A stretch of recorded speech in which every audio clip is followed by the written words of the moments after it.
All right, welcome in to the Thomas Fish Sports Show Special Edition Beach Bracket Breakdown. We are here in Boca Grande, Florida at the beach. A great scene. Really excited to get this started. We're just going to kind of go through all the parts of the brackets for you, kind of break it down. I won't tell you exactly who to pick, but I'll give you a little bit of advice, and we'll see how that goes. We'll start off in the South bracket. First seed is Virginia. They're playing UMBC. It's a 1-16 matchup, so I'm not going to focus much on UMBC. But let's look at Virginia. One of the most consistent teams coming into the tournament. Only 2 losses. Great defense. Question is, they always have a good defense. They always come into the tournament with one of the best defensive efficiency rankings, and they have not made it past the Elite 8. So the question is, what does it take for them to do it? Is it just a defense that gets better and better? Well, they have been one of the most dominant teams this year. 2 losses, obviously, in a year where there's been so much chaos. So many of the big teams have lost. They've shown that they may be a step above the rest. One major thing to look at with them, though, is they lose their 6-man DeAndre Hunter. Obviously not a starter, but he's still one of their better NBA prospects on the team. They're still a good team without him. Still have a chance to make a run to the Final Four. But as we'll talk about in a second, it's going to be tough if they have to face a team like Kentucky or Arizona in the Sweet 16. That could be an upset potential. And I think without Hunter, it may take them out of national championship contention. But I think they're still a team that could very likely make the Final Four. Moving on to the 8-9 matchup in this region. Creighton and Kansas State. This is a Kansas State team that really fought and scrapped its way into the tournament through a very tough Big 12. Unfortunately, because it was a tough Big 12, they had some injuries. A healthy Kansas State team beats this Creighton team fairly easily. Creighton team that was kind of disappointing down the stretch. However, for Kansas State, both Dean Wade and Barry Brown are banged up, if not completely out. So they're going to have an uphill battle. Fortunately for Virginia, I don't think either of these teams, whoever wins, will have a shot at beating them. Let's get to our first really big kind of popular upset pick. It's 12 Davidson against 5 Kentucky. It's a tough matchup for Kentucky because Davidson's a really good shooting team. Kind of reminds you of the Steph Curry team that was there a couple years ago. However, Kentucky's peaking at the right time. They're a young team. Question is, can they play without experience? It's a team all led by freshmen, but they played well. They won the SEC tournament. They're starting to get in their groove. The question for this game will be, how can Kentucky's shooters keep up with Davidson's? If they can do that, I think they have the defense to overpower Davidson. However, if they come out cold, Davidson can run all over them and prove to be another Cinderella team. Moving on, number 4 Arizona against number 13 Buffalo. I really like this Arizona team. I think partially because I picked Arizona last year to win it all, and they didn't. But they're very underseeded. There are a couple teams that are underseeded in this tournament, and a lot of teams that are overseeded. Arizona is absolutely underseeded. So watch for them to make a run. The reason they're overseeded is because they lost some games when DeAndre Ayton and Sean Miller were out because of the NCAA scandal. I think the scandal also hurts their seeding. They are playing a good Buffalo team, but locking down Ayton is going to be a struggle, not just for Buffalo, but for teams, whoever plays them. That's going to be fun to watch. He's big, he can shoot, he can do so many things. So watch for Arizona to possibly, they won't be a Cinderella team as far as being a 4 seed, but they could make a run at beating Virginia and maybe having a chance in the Final Four. Another upset potential. This is probably one of the most popular upset picks this year. Number 11 Loyola of Chicago against number 6 Miami. And you're probably thinking, who the heck is Loyola? How did they get an 11 seed? Well, really good year. They had a really good win against Florida, who we'll talk about later, who's a solid team. And they're coming into the tournament hot. A lot of the teams that your lower seeds, or my bad, your higher seeds, your kind of 11 through 16, who are in the tournament, who are mid-major schools, most of them are coming in hot. So don't just see that a team is hot and immediately bet on them. But this team is coming in hot. Miami, the thing about them is they're a good team because they have 5 good players, but they don't have a superstar. So if it's a close game down the stretch, they have nobody who can really take the game over, and help them win. Whereas Loyola, good overall team, good D, and they're a good shooting team. I think if they're in a major conference, they're at least a 6 team. A lot of talent on this team. Look for this team to possibly make it to the second weekend. I like them more than Miami, but Miami, again, they had some good wins. They beat UNC at the end of the season. So they could absolutely make it to the Sweet 16 as well, or at least just win that game. Moving on, number 3, Tennessee, number 14, Wright State. Tennessee, one of the best defenses in the nation behind Virginia, fundamentally sound. However, Wright State's strength is defense as well. So it'll be there's a lot of defense in this bottom half of the South region, where you get Tennessee, Wright State, Texas, Nevada, Cincinnati. You have Virginia in the top. This is a very defensive region. You may get some kind of boring slugfest games. I think this game will be one of them. However, I think Tennessee likely has more offensive firepower than a Wright State team. They have more depth. So in a close game, I like Tennessee to get the edge. But if Wright State can get some shots to fall, they could be a Cinderella team. Number 10, Texas. Number 7, Nevada. Talking about our horns right now. It's a good matchup for Texas. Nevada has struggled lately. They lost twice in the last couple games against San Diego State, a team with a lot of length, similar to Texas. So, if Bamba is healthy, if he's really getting back up to 100%, this is a game that the Longhorns actually have a really good chance of winning. I like the matchup. But Nevada's a good team. A couple weeks ago, they were a really popular pick. They were a top 25. They were a popular pick to be a kind of 6-7 seed and make a run to the Final Four. But they've lost some games down the stretch. They're inconsistent. They have poor defense. And a Texas team who has struggled on offense, I think is going to see a lot of good looks, possibly be able to really establish a paint presence with Bamba and with Sims. And so look for Texas to win, unless if Texas comes out cold and Nevada's making some shots, then the game could go in the way of the Wolfpack. But on the other side of the ball, if Horns can get the 3 to fall, establish presence in the paint, they're good to go. Final game in this bracket, Cincinnati over number 15, Georgia State. I'm not a big fan of this Cincinnati team, and I think I just haven't watched them that much, so I don't have a great feel for them. But, they kind of fit in this bracket. Poor defense. A really strong defensive team, not much doing on offense. And they're a 2 seed because they were in the AAC, that had some good teams, had Houston, had Wichita State, but they don't really have, other than wins in their conference, they don't have any good non-conference wins. And so it's kind of a team that we don't know much about. So they could go on a run. I think most likely their ceiling is the Elite 8. Fortunately, I think this bottom half of the South region isn't very strong. I think Tennessee is overrated. And as a 3 seed, I think they have a chance to at least get to the Elite 8, but I don't like them to make the Final Four. Let's move on to the East region. Start off with Villanova. Again, I'm not going to give the 16 seed over the edge over Villanova. A really good team. We kind of moved from a lot of defensive firepower to a lot of offensive firepower. Villanova, one of the better offensive teams in the nation. They have some of the best shooters. Just about everybody on their team can shoot. If they get hot, you're not going to beat them. You look at they've beaten Xavier the 2 games they've played them. They've beaten them by 40 points. It's because they've been hot and they've just been making shots, and they're so dangerous when that happens. Talented team, a lot of chemistry. Obviously, Jay Wright, a great coach. This team definitely has national championship aspirations. I think definitely a team to put in that could definitely make a run at the Final Four. And there are a couple teams that could maybe play upset, but nobody in this region that I think is close to the level of Villanova.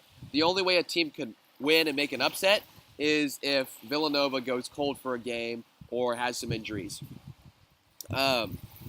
Speaking of teams, a lot of people say that this next matchup is number 8 Virginia Tech against number 9 Alabama.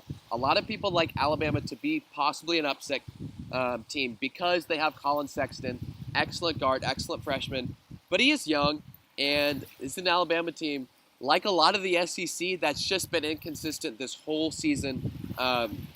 Both teams are tough to gauge. They have a lot of good wins. Virginia Tech, look at who they've beaten. Virginia, North Carolina, Duke. They've beaten good teams. Bama has Colin Sexton. They've had some good wins. They've also had some bad losses. Alabama looked really good in the SEC tournament. Virginia Tech did not. They got blown out, or they blew a 21-point lead to Notre Dame, and they got knocked out pretty early on. So it's going to be a tough game to decide. The question is, can Colin Sexton step up to the plate and deliver? If he can't, this game's going to Virginia Tech. Number 5, West Virginia, and number 12, Murray State. Another game that people like to say is an upset watch. Like I said earlier, Murray State, one of these mid-major teams, coming in hot. They've won 14 of their last 15 games. A really good shooting team. But they didn't beat anybody big. Of course, they're playing in the mid-majors. But they also never really played anybody in non-conference. So, tough team to gauge. And they haven't faced a D as good as West Virginia's. They're press Virginia. Really good defense. I think what we see in this game is the press really just puts Murray State off guard because they haven't faced anything like that. You can try to simulate it, but it's nothing like going against it full game when, everything's on the line. I think that just shocks them, and West Virginia wins an easy game. But if they can get past that and they can shoot well, definitely an upset to watch. West Virginia is a team that could make a run at, winning the region or at least making the Elite Eight. But what they've struggled with down the stretch is forcing turnovers without fouling. When you look at the Texas game, that Texas won a big game. Obviously, Texas had a lot more to play for. But what West Virginia did is they fouled and they weren't able to force turnovers. And so some of that depends on refs, how close the refs are calling it. But if they're not able to force turnovers and they start fouling, they start getting into foul trouble, then this is a team that could get upset and not make a long run. Wichita State Marshall, again, everybody loves these 12-15, 13-14 kind of upsets. This is going to be a very offensive game. Both teams really good on offense, very little defense. But I think what ends up being the edge in this game, Wichita State is a lot deeper than Marshall. I think this is a close game for maybe 3 quarters, and then the depth of Wichita State kind of lets them be able to extend their lead and win in the end. But they're deep. Everyone can score. I don't think any of these teams, either Wichita State or Marshall, really make a good run just because they don't have a good defense enough to really make it to the Final Four. I think to make it to the Final Four, you really got to be balanced or you just got to get hot. And it's possible. We know Greg Marshall's a great coach. He's coached a lot of teams to make it to the Final Four, or, advance farther than they're supposed to, but I don't see that in this team. But they could surprise me. Number 6 Florida against number 11 St. Bonaventure. Bonaventure, the Bonnies won last night against UCLA, so that makes I'm wearing that UCLA jersey. That means it's okay. I'm not picking favorites. But Bonnie's really solid shooting team. That's kind of how they beat UCLA last night using 2 things: solid shooting and forcing turnovers. So if Florida can hit the threes, they have 4 guys who all are great shooters. If those guys can hit the 3 and they can limit turnovers, Florida wins this easily. But if they struggle, and this feels like a lot of what I've been saying for a lot of previous matchups with these favorites, is if they can hit the 3 and they avoid turnovers, they're going to win. Upsets happen when the favorites go cold and the underdogs are able to force turnovers. This Bonaventure team is really good at forcing turnovers. That's how they beat UCLA and threw UCLA out of their shooting rhythm. If they can do that, they have a chance of winning. If they can't, I think Florida steamrolls them over. Number 3, Texas Tech, and number 14, Stephen F. Austin. There are always a couple games, maybe 15 against the 2 seed, 14 against the 3 seed, upsets that you don't really want to pick, but could happen. And this is an interesting one. We go from 2 good offenses with Wichita State Marshall to 2 good defenses with Tech and Stephen F. Austin. Tech is a very good, they're a good half-court defense. Stephen F. Austin is going to press you more, but I think Tech's used to that with West Virginia. I think West Virginia is a better defensive team than Stephen F. Austin, so Tech's faced that. I also think Tech has better offensive players. They have Keenan Evans, Zach Smith, who are recovering from injury and hopefully had a little break to fully recover. If those guys are healthy, especially Evans, this is a team that can make a run at the Final Four because other than Villanova, I think this region is wide open. But I think more than likely they lose maybe in the Elite Eight, unless Stephen F. Austin does the impossible and has an upset. Number 7, Arkansas, and number 10, Butler. Arkansas coming into this tournament hot, making it to the final of the SEC championship game. I think they're a really good team. The thing I don't like about Butler is everybody, same thing kind of goes for Wichita State or VCU when they're in the tournament. Everybody says, oh, they've won a tournament game the last couple years. I don't care. That's a different year. You got to look at the team this year. I don't like looking at the past and saying, look at what this team did. You know, they've won a game in the first round 3 of the last 4 years, because it's a different team. And so, and it's a different coach. This is not, you know, the same team that made it to the same coach that made it to the Final Four. He's coaching, you know, the Celtics. I don't think this is a great Butler team. I think Arkansas, good defense, good press. I think Butler struggles to handle that. I think Arkansas wins. But, again, that's not to say Butler can't, you know, get hot and win. I don't think either of those teams go far anyways, because they have to face almost certainly number 2 Purdue in the second round. Purdue facing Cal State Fullerton. I'll keep this one short. Purdue is tall. Cal State Fullerton is short. They have one guy over 6'7" on their roster, 6'9". Purdue is a 7'2" player. I haven't watched much Purdue basketball, but their basketball is exactly how you would think that they would be. It's tall, a lot of tall guys. They're physical. They're going to beat you up in the paint, and they got a couple shooters. I think this could be an interesting matchup if they make it to play Villanova, because I just have no idea how a small shooting team can match up against a tall physical team. But to beat them, you really do have to force their bigs out of the paint you got to play some small ball, and you got to play small ball well. And you got to get the bigs out of the paint. If you can do that, I think a team like Villanova can do that. I'm not sure if Tech matches up well against Purdue. We'll see. But I think this is definitely a Purdue team that can make a run to the Final Four. Look at number 1 Kansas playing number 16 Pennsylvania, and we've moved to the Midwest. Let's look past Penn. Penn's not going to win. Hate to break it to them. There will not be a 16-1 upset this year. Kansas, I think, is one of the most complete overall teams in this tournament, but they need Udoka Azubuike to be healthy if they want a chance at the title. If he is healthy, fortunately, I think they are fairly safe until the second weekend. I think that gives them a whole other week to continue to get healthy. If he's healthy, this is definitely a team that could win the national championship. They also have Devontae Graham, a Wooden Award candidate, great three-point shooter, like the rest of this team. The one thing that I think could really stop this team is good three-point defense, because this team lives and dies by the three. If you can play good defense or this team gets cold, then they could lose. This is also really one of the tougher regions. They could play their best basketball and still not make the Final Four, just because you got teams like Duke and Michigan State who are probably underseeded in this tournament. So we'll talk more about those teams in a second. Seton Hall, NC State 8-9 matchup. A lot of people like NC State to beat Kansas. Others say Seton Hall wins easy. This is kind of shows why picking a bracket is so tough, because a game like this is really a toss-up. You look at Seton Hall coming in hot, NC State coming in cold. I think NC State's a better team, but the question is, can they get back to the momentum they had earlier on the season? If they can, I think they win. If they can't, they lose. I don't think either of these teams has a shot at beating Kansas. I think Kansas is too well-rounded as a team. But far crazier things have happened. New Mexico State, Clemson, big upset pick here. I think it could happen.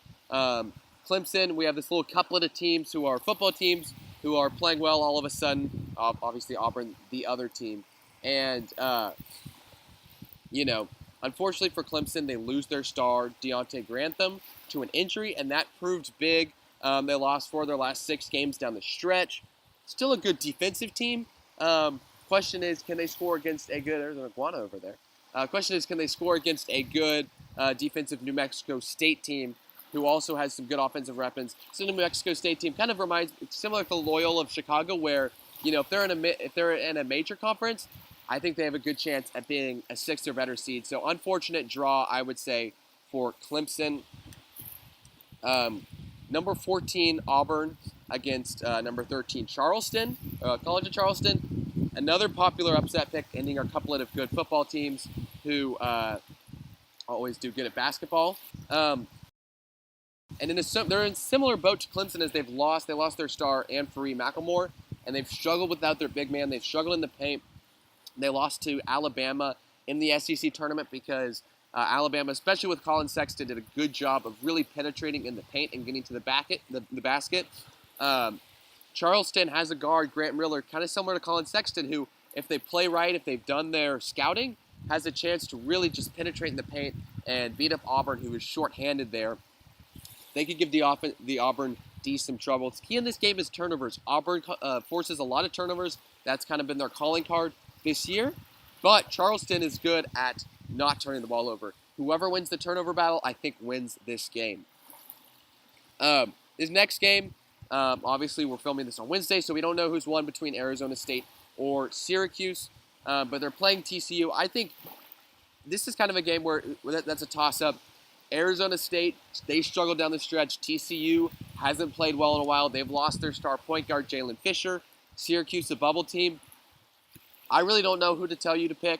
I think my best piece of advice is watch Arizona State against Syracuse. If one of those teams is kind of hitting shots and really playing well, pick them to win because this TCU team just isn't playing good basketball anymore. But if it's an ugly game in the first 4 games between Arizona State and Syracuse, I think TCU wins. Michigan State, Bucknell, getting back. Michigan State, another very underseeded team. I think Michigan State's better than, half of the 2 seeds and 3 seeds. A lot of talent.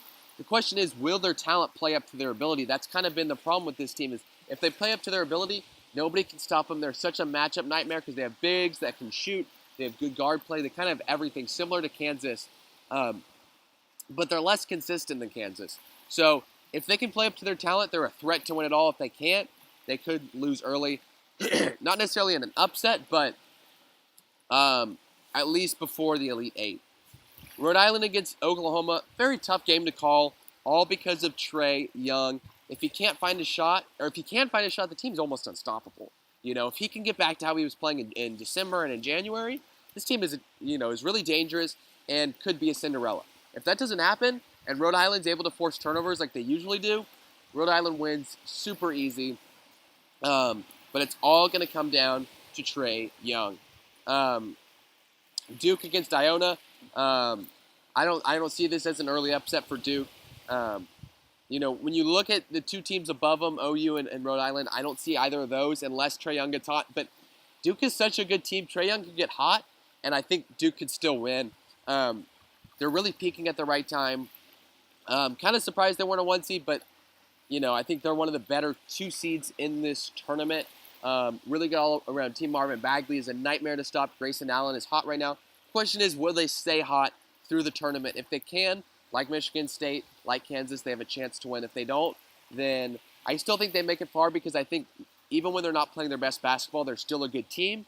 But I think their ceiling is the national championship. Their floor is the Sweet 16 or the Elite 8. All right, let's move on to our final region, the West bracket. First up, Xavier, Texas Southern. Don't love this Xavier team, but maybe that's not warranted. Again, I haven't watched much Xavier basketball. Very similar to Nova with a lot of offensive firepower, but tough region in terms of you have to play UNC, Michigan, and Gonzaga. A lot of good teams there. Of all the 1 seeds, wouldn't be surprised to see them be the first to exit just because they have to face Gonzaga early on, and that'll be a good transition to our next matchup, Missouri at Florida State. Obviously, Missouri played almost all this season without Michael Porter. However, he was the number 1 recruit.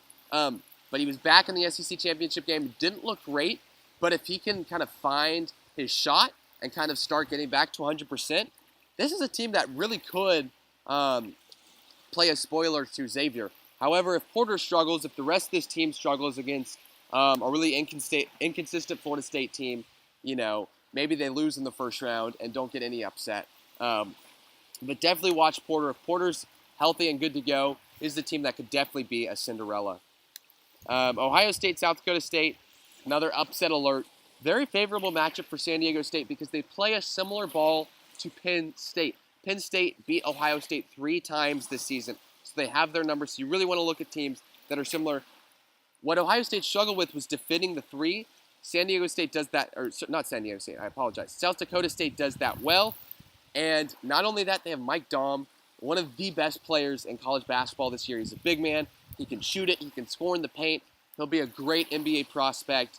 The big matchup will be against South Dakota State's big man and Ohio State's big man, Jashawn Tato and Keita Bates-Diop. That's going to be a big matchup in the paint. I think whoever wins that wins this game. Number 4, Gonzaga, and 13, UNC Greensboro. No offense to UNC Greensboro, but they're playing a really underseeded Gonzaga team. A really good Gonzaga team who's ranked in the top 10. I believe they're like 6 or something in the AP poll, yet they're a 4 seed just because they play in a bad conference. But, they haven't shown, Gonzaga hasn't shown much weakness this whole season. I don't know if they're quite as good as this team last year that won or that was in the national championship game, but I think because they're in a favorable bracket, I think they're a team that has a chance to make it to the Final Four. And it's really unfortunate for Xavier that they got Gonzaga in their region that's really better than half of the 2 or 3 seeds. Number 6, Houston. Number 11, San Diego State. Tread very carefully with Houston. This is a team that Houston's a good team. Came out of the AAC, played very well. Good guard play, good defense. They have the fundamentals of a championship team. Unfortunately, they're playing a really hot San Diego State team coming out of they didn't win their conference, but they looked really good in conference play. This game's going to come down to the wire. And so if you're picking if you're picking Houston to maybe make a run at the Elite Eight, this is going to be a very stressful game for you because I think no matter what, it's a close game. I think down the stretch, I think it's Rob Gray. If he can kind of elevate this team, I think this is most teams, if they have a star guard, the question is, can the guard take over at the end of the game? If the guard can take over, they're a championship caliber team. Number 3, Michigan. Number 14, Montana. Talk about hitting their stride. 11 games in a row. They win the Big Ten championship. They are hot. Their offense is clicking on all levels. They beat a really good Michigan State team with ease in the Big Ten tournament. Question is, they've had 2 weeks off by the time they play. Then they'll have another week break until if they make it to the second weekend. Question is, can they stay hot? If they can, man, they're a threat to win the national championship. If they can't, they could be a dud and they could lose early. Montana doesn't match up well, likely a first-round loss for them, but Michigan will be facing either a red-hot U of H or a red-hot San Diego State team in the next round, and if they get through that, UNC. So unfortunately for them, they got a lot of tough matchups. Question is, can they maintain their streakiness? Can they maintain their good shooting with a big break because the Big Ten tournament was a week earlier this year? Only 2 games left to look at. Providence and Texas A&M. Talk about a toss-up. A&M, probably the most streaky team in the NCAA this year. We talked about how streaky and inconsistent SEC teams are. None more than A&M came in to the SEC into SEC conference play. Really good. They were a top 25 team. Then they start off 0-5. They have some problems. They suspend a player. They had injuries. Then, not exactly sure what it was. It was like they win 3 games, lost 4, win 3, lost 4. They're on a 3-game win streak, or they were to end conference play. But who knows what team shows up here? They lack discipline. And this is a Providence team who made it to the championship game of the Big East and gave Xavier, a good Xavier team, a run for their money. So I think this is, if A&M can play disciplined, I think they win fairly easily. But they've shown that they've struggled to do that. And if they do struggle to play disciplined, I think this is a good chance for Providence to pull an upset. Our final game, number 2 North Carolina, number 15 Lipscomb. UNC wins this easy. I think UNC is good, and I think I want them to be good. And they've played good down the stretch, but their good play at the end of the season has been kind of similar to Michigan's, other than they've been better at the beginning, but they're playing a lot. They're playing good basketball right now. They make it to the ACC championship game, lose to a good Virginia team. But I think because they're in a bracket where there's a lot of chances to win, a lot of winnable games, with Xavier as your 1 seed, I think they have a chance to make it to the Final Four. I do think they're a little undersized. They're good at getting offensive rebounds. Luke May leads that team. But I think they're undersized. If they were to come into a team that could really bully them in the paint, I think they have. I think there's a chance they lose. Anyways, that's going to do it for us here at the Thomas Fitch Sports Show Beach Bracket Breakdown. But this is really awesome. Great view behind me. Good luck in all your brackets. We won't do an episode next week because I will be covering the golf tournament in Austin. But the week after that, we'll be back. Anyways, from the Thomas Fitch Sports Show, I'm Thomas Fitch. Hook 'em horns.